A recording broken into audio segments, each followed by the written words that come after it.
Yeah, really interesting question. There's two parts in my mind that I want to jump to. So, during the Second World War, Churchill was a wartime leader, right? And as soon as the Second World War was over, they binned him off. There is a time and a place for the skills that you've developed, and they're incredibly valuable. But don't assume that it is the right answer for all circumstances. It's the right answer for certain circumstances. So, I work in incident management where at the point at which crisis occurs, now you just need things to be fixed. And I can more justifiably get away with a brash, straightforward approach that is solution orientated. In most other jobs, even if you take on project manager roles, which are pretty common, well taken up by ex-military people, the extent and expectation of collaboration across the private sector and public sector, really just non-military, is much greater.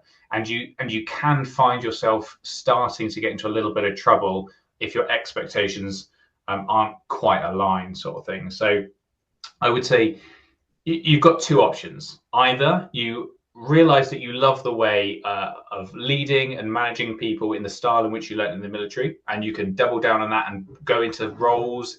So incident management, you can work in SOCs and do anything where you're more threat focused. Even the threat intelligence roles are quite outcome driven.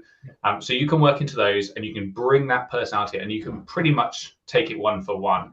People look at the roles and the experience people have in the military and they like those characters. That's why they employ people into those roles. And some project and program manager roles are similar.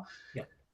But if you try to take a sort of a more technical role, you'll still have that old experience and way of operating, and you can find it quite difficult to mesh in, sort of thing. So I've worked with a few people who have gone straight out of the military, and then a lot of people who left 10, 15 years ago.